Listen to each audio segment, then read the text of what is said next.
I was making breakfast back in August when I realised there was a lot of jam and marmalade in the house, and it reminded me that I'd been wanting to make a terrarium for the last few years, but I'd always put it off. I decided now was the time to finally make one. My plan was to do it for free, using what I could find around me. So I know some of my bonsai pals are probably wondering what the hell is a terrarium, so I'll quickly explain. It's a sealed container that holds all the ingredients for life. You get a glass container, add a drainage layer, some soil, and some rocks or twigs for your landscape, then you add plants, which is normally moss. So you should end up with a nice little natural scene to look at. As it's sealed, the water can't escape, and ends up becoming a little enclosed ecosphere. It's basically bringing the forest floor indoors. So I'm going to use these 3 jars, so maybe it's more of a jararium, but it'll be filled with just moss, so maybe it's a mossarium. Anyway, I just need to wait until these are empty. My house is full of various sized jars, and I'm sure yours is too. I might keep some of these for other projects. Next to my computer, where I like to watch great YouTube videos, I have this shelf. There's a picture of me, some of my viewing stones, a crab thermometer, my totem pole, and there's some space where Buddha hangs out. My plan is to keep my jarariums here once they are done. The jars are 42 grams, 112 grams, and then 454 grams, which is like the standard size. As a terrarium is a closed ecosystem, it's wise to have a drainage layer at the bottom, just a bit of space to allow any excess water to pool. For this, I'm using aquarium gravel. I'd bought this a few years ago to add to my soil mix, and I had a handful left. A soil layer will go on top of this, but to keep them separate I need a bit of mesh, otherwise the soil will just mix in with the stones and there won't be any gap anymore, so it'll be a waste of time. You could use all sorts of things like window screen or any type of mesh like that, but I'm using plaster as mesh tape, which I often use as a drainage screen in bonsai pots. I just cut out the shape so it fits in nicely.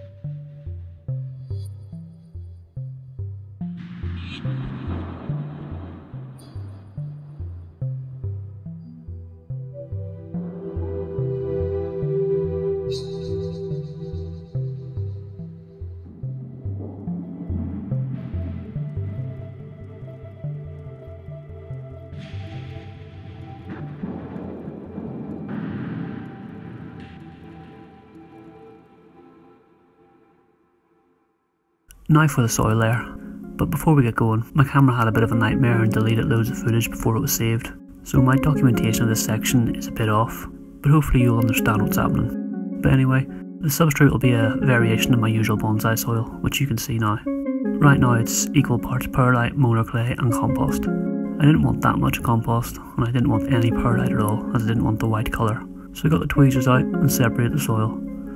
This took a while, but I ended up adding about a spoonful of compost in the molar clay you see here, but that footage is missing, so you'll just have to imagine what that looks like. I then added sphagnum moss. I had this dried stuff for air layers, so I just took a bit and hydrated it. Okay, I took way too much, but look at it swell. That's not even sped up, it's just damn cool to watch.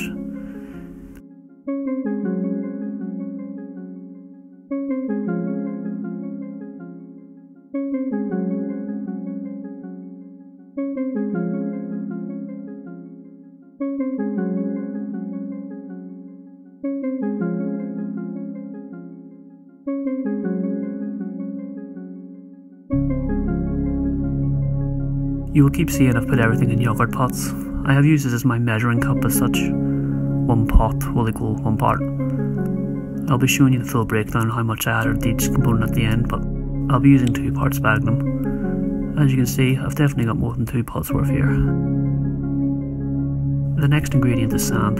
I didn't have any, but luckily I live near a beach. So I put some in a bottle and I washed it by rinsing it out about 100 times. You do not want any salt in here, that will just kill everything.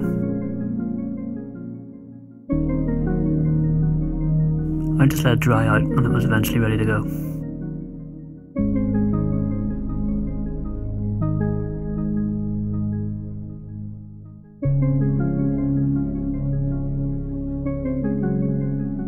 Next I added some bark.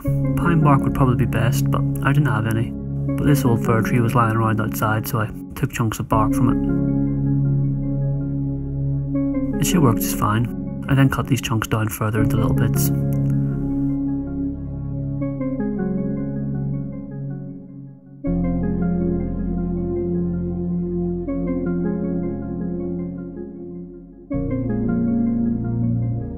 Lastly, I added some activated charcoal. This helps filter the water and keep the terrarium a little cleaner. My wife has these pills.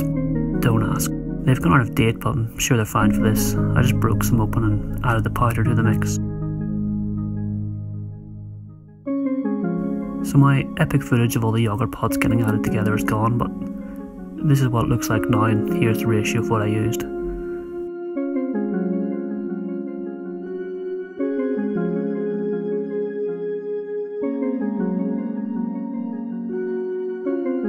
This is not the definitive mix. You can change things around and add whatever you might have available and what you can find. You could even just dig up garden soil and use that if you wanted. I'm hoping this mix is good and airy and can allow circulation with still holding enough moisture for the moss to survive. Moving on to the landscape, I went to the garden and collected some gravel stones. Some of these I smashed with a hammer to make smaller so they were more to scale in the landscape. I also ended up using some of these as my drainage layer as well.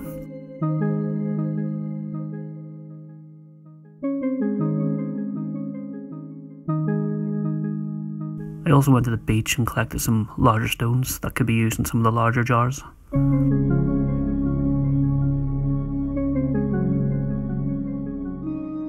As for wood, I went back to the fir tree and removed some branches. I took a lot of little twigs and bits of bark. I also took some larger bits of branches and then I used my pliers to basically make interesting deadwood. I can add these to the landscape and hopefully they will look like a fallen tree in the forest floor. It will hopefully just add a bit of interest to the overall image.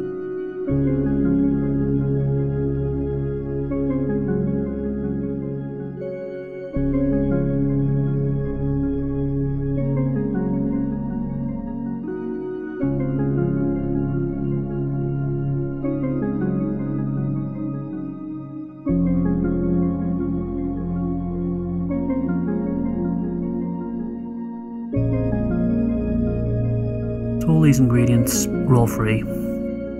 It did take a little time to get them and sort them all out, pretty much the best part of 5 months.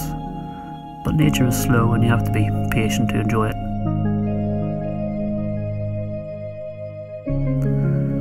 It was a lot of fun getting everything together. You probably have everything you need already, or at least can source it nearby for free. I'd highly recommend building one yourself.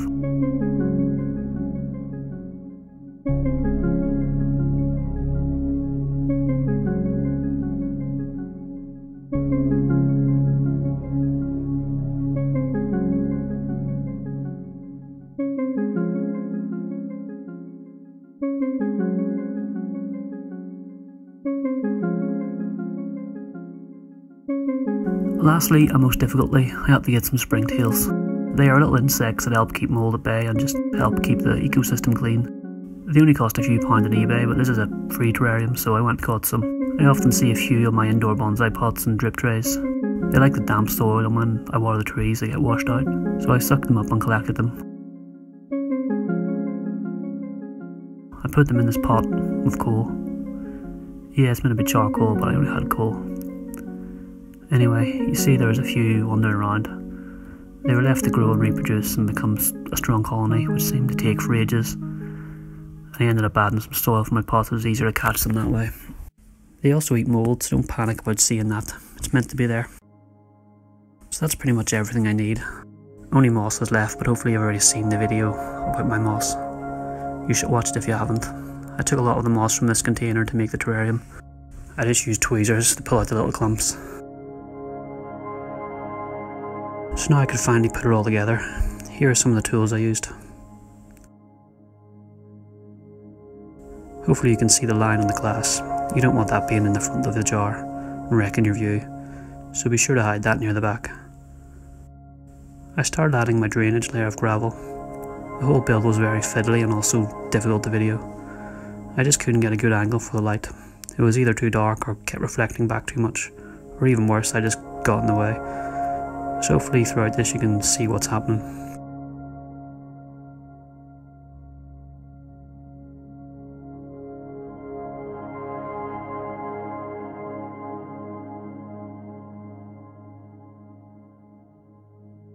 Once I was happy with the drainage layer, I added my mesh, which didn't seem to want to go in at first.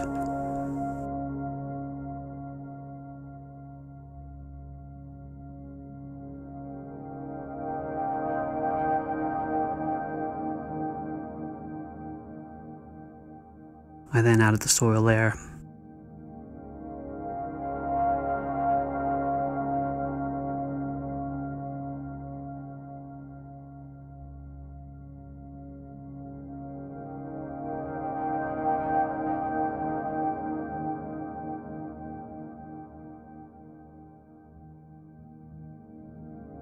I just moved it around until I was happy with its thickness and distribution. I tried to slope it up at the back, it should hopefully give a bit of depth and perception.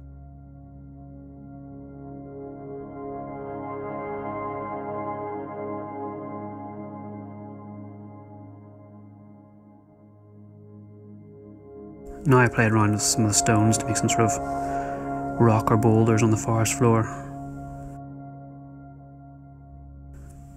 I then added this twig and moved it until I got something I liked. But I ended up taking it out as it just seemed too big and didn't look right. You have to play around with these things to find out what works and what you like.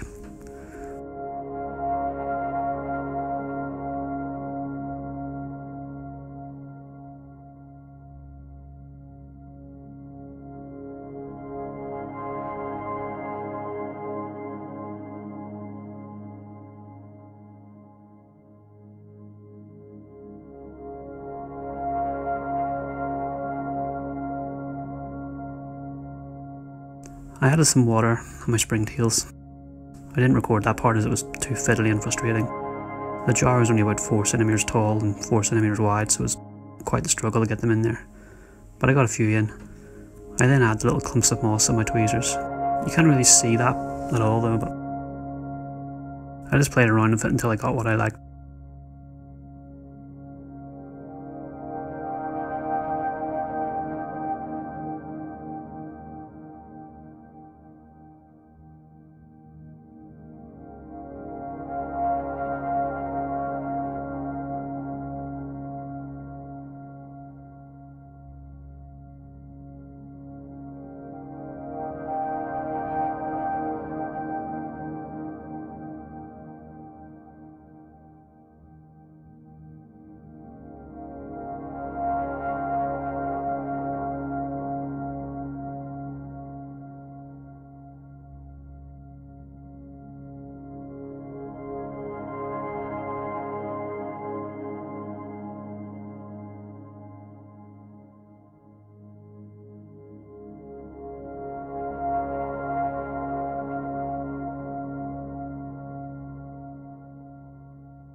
From the top view you can see it a bit better. Also a bit of extra torchlight seems to help.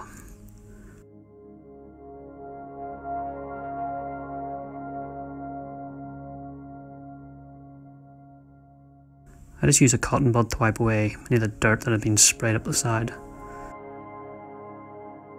So you can see now I've changed the twig to a smaller one and it looks a bit more to scale. But probably what you can only see is how bloody tricky it was to film. Anyway, I was happy with what I'd done.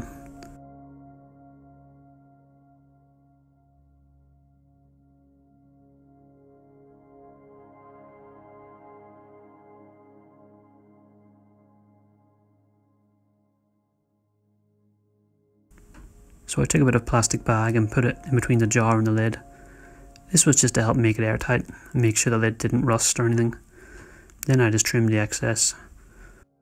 So here's the final product. It really was like doing some kind of microsurgery, but I'm happy with how it's turned out.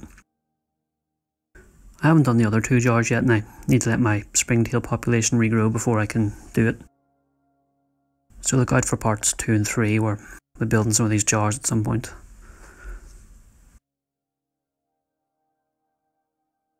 Hopefully you enjoyed this change from the usual tree action, but I love moss and being able to bring it inside is amazing.